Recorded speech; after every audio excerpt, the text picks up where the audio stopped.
Hey everybody, it's Kimino here, and welcome to the first official episode of Kim Yaps. Now, the last one I released, for those of you who have heard it or seen it, unless it was already deleted, had more to do with certain ideals that I was wrestling through earlier. But as some of you know, and I'm sure some of you don't, I am a writer. I do have a novel that I am currently working on. I just finished, but I have over 5 poetry books published and 1 children's book with my little brother. But I've been writing poems and keep, keeping them relatively like tucked away for a long time.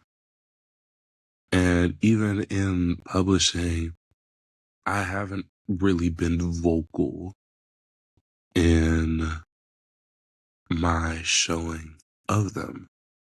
Because like it's different when you're writing something down, but to say it in front of people, to even sometimes put it on a mic, it's a scary feeling. But I wanted to start today. And I want to start us by making a little bit of a series. I can't promise consistency, but I do promise impact whenever we do go through these poems. And today specifically, we're going through my poem called Victim Mentality. Yes, the phrase victim mentality. Now, when we hear that phrase, we usually describe it as ugly. And in the Black community, when you hear victim mentality, it usually feels like an insult. It feels like someone telling you that your pain isn't real, like they're gaslighting you about even the history of this country. No shade. But in writing this poem, my goal was to talk about the relationship we have with that pain.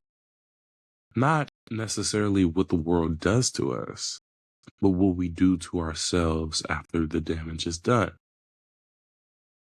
Yeah. And we'll be getting into that. But first, I want to tell you why I started this podcast. It's mostly because I did want to yap. That's why it's called Kim Yaps. But it's because I wanted to share a message out there with the wider community that might not be as heavily promoted as my other ones. And I wanted to create space for those that don't necessarily feel seen even when they walk past the mirror, you know? But back on this topic of victim mentality, it's something that I've struggled with. It's weird because as a Black young man now, we experience life, it seems, at a quicker, more traumatic, and more oppressive rate than others. And in response to oppression, the only viable, I would say, action is to rebel.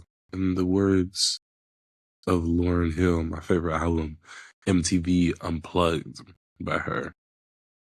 Um, you're such a hopeless victim. Um, don't let them do you any favors. Like in one of her songs, Mr. Intentional, it tells the story of the Black community, even though it's more centered around um, religion, and I wouldn't even say religion. I feel like religion would be too boxed in to describe what she was talking about, but perhaps spirituality and the walk with God and the intentions of others and perhaps even the intentions of ourselves. But anyways, that's enough time yapping. But let's unpack this poem. This is the victim mentality. Some mornings I wake up already heavy, not with chains you read about in books, but the kind that wrap around your head, the kind that whisper the world's against you. And the truth is, I've seen proof. Grandma still talks about nights under Jim Crow. My grandfather got scars from stops that should have been routine. The news don't let you forget. Another brother down. Another hashtag. Yeah, we've been victims. Stolen from shores. Built this place for free. Still getting profiled. Still running from bullets we never asked for. But sometimes I catch myself leaning too hard on that. Like every bad day means I can't win. Like the system is the only story I can tell. And when I sit in that too long, I forget the fire my people left for me. It's easy to stay there, to wear pain like a badge, to call it survival when really it's just another cage. So what if I flip it? What if I call the pain what it is, but don't let it chain me? What if every scar is a stepping stone? Every no is a bridge I can build myself. So no, I won't live by the code of surrender. I'm done with calling myself victim. I'll call myself king, not because the world crowned me, but because I chose it. Hmm. One of, I think the line that essentially made me write this poem, or like the idea that came to my head, was the line where I put, it's easy to stay there, to wear pain like a badge. But in all things, with writing, there is personification. So let's talk about the badge, right? So in the Black community, we have a very unique relationship with struggle. It's almost like if you haven't struggled, are you truly a part of the community? Are you even real, perhaps? We sit around in these circles, barbershops, porches, heck, even group chats, and we trade trauma stories like they're trading cards. Oh, you got pulled over? Man, let me tell you what happened to me. In there, I say we carry it like heirlooms passed down in silence. The truth is, we just bond over the bruise. It's how we connect. It validates us. So, in some ways, we are validated by pain. But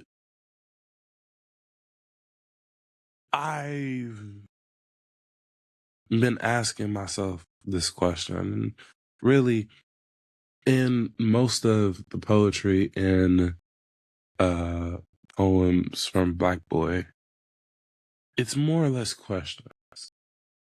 I don't have a lot of answers, but I do have a lot of questions to try to reach a level of understanding, right?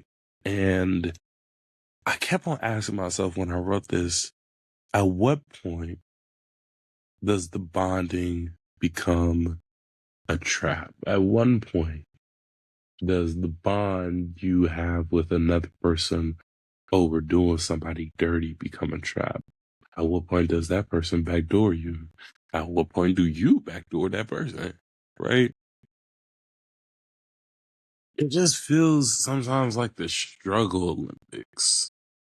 It's just, even in relationships, you'll go to different people and you'll experience new people, but it usually always ends up in some kind of who had the worst trauma gang, right?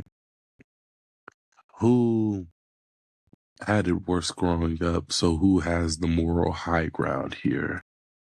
Using the death of one's soul sometimes as even like a fair use, right?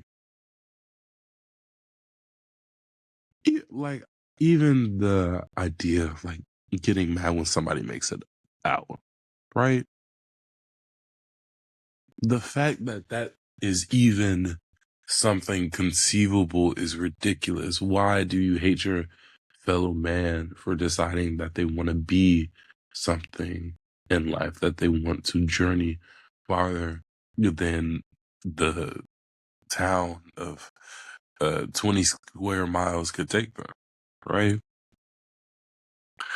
But truly, it's just how people are. They don't mean to be this way, but they've been trained to be this way. This is a product of slavery. And I used to be one of those people that would never say, oh, slavery this, slavery that. We just have to fix from inside. But it's not true. As a matter of fact, we get comfortable in the chaos because it's familiar. When really it's just another cage. I remember writing that and then again questioning, is survival even good? Because if you stay in survival mode while you're supposed to be living, you then build your own prison for yourself that you have the keys to, but sometimes swallows the keys, right? I feel like this is the trap of the victim mentality, right?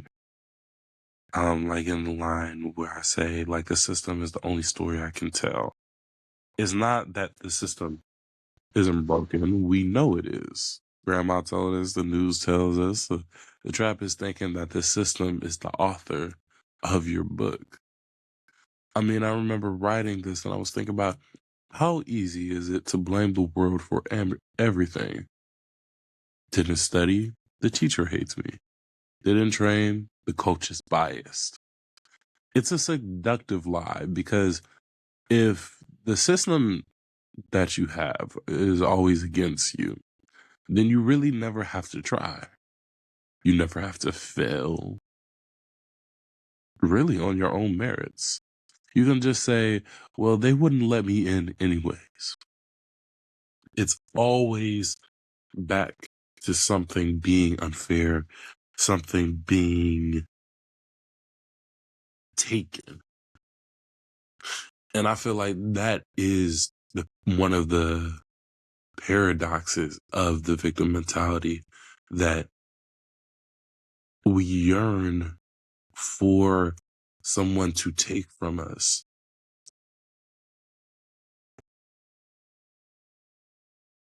so that we have more of a story to tell, right? I mean, to tell, again, I don't want to be repetitive. To tell a story, I remember when I was a kid, right? Back in 1987, right? I was doing the dishes, right? And my mom said, Kimino, go clean your room. while I was doing dishes, right? And I finished the dishes, and I had more than enough time to clean my room that very day, but an hour passed. Uh, my friend said, hop on a 2K, so 3 hours passed, and I hear my mom coming back in the house. I hear keys drop on the counter at the same speed that my heart dropped to my arse as soon as I heard that she came in. And I was, I didn't get spanked by my mother, but I didn't experience the nicest words because of my actions. And I remember having a conversation with her about it and trying to play the part of you shouldn't have responded like that, yada, yada, yada. And though this is a more complex one because you can argue for both sides, but what I was saying is you can't respond to me in a negative way when you ask me to do something simple and I don't do it. You're not allowed to respond to me in any way that isn't in my control, which is really what I was saying, even though that may have not been what I was thinking, right? I mean, think about those times that you've done similar things. Name a time in your mind where you play the victim card. Because I remember thinking back, like there was something that I did that I had to check myself on. I had to really look in the mirror and say, okay, the world may be messed up, but what are you doing? And once I asked myself that question, I realized that what I was doing was wasting the opportunity to tell a whole truth.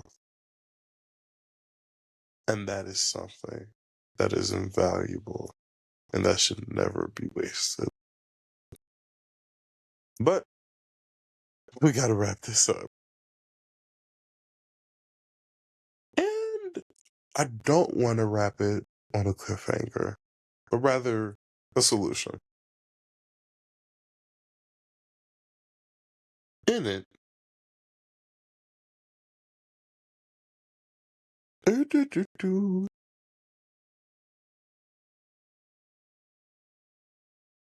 the poem, it says, I'll call myself king, not because the world crowned me, but because I chose it.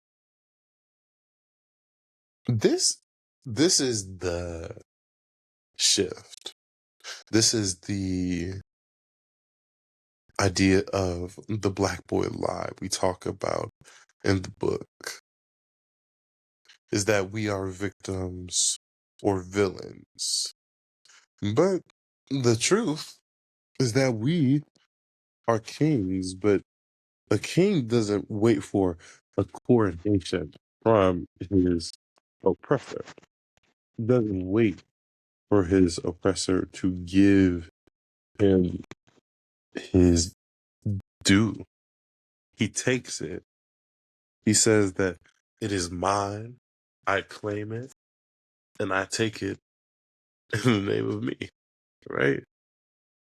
He says that I want this bad enough that I am going to kick down the door in order to get it, right? So, I want you to choose it. I want you to learn how to take responsibility for your joy. I want you to learn how to take responsibility for your response. I want you to learn how to be level grounded. I don't want you to anymore go about the world in a way that leans towards you waiting on somebody to give something to you, waiting on your mother to coddle you when you're not acting good, and most importantly, not waiting on the white man to give you what he owes you. Because why would he? You're doing the same thing. You're acting the same way. Yeah, you may influence the white man's children, but he can get over that. You call this a lifestyle. And the lifestyle I'm referring to isn't the one of rapping, and glory, and things of that sort. Those things can be changed into something positive for your community. I'm talking about your need to be the victim. So in some ways, your need to be right.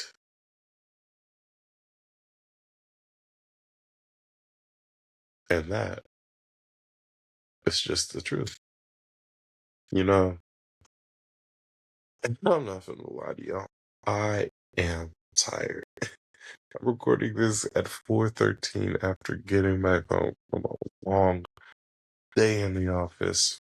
But what I want you to remember is that you are not the author of your story, but you can write a new draft. You can take what's been given to you and look at it and still say, these things aren't perfect, these things aren't straight, these things don't work together. And yet, even if they do not work together, even if the script you were handed is crooked, you still have a pen.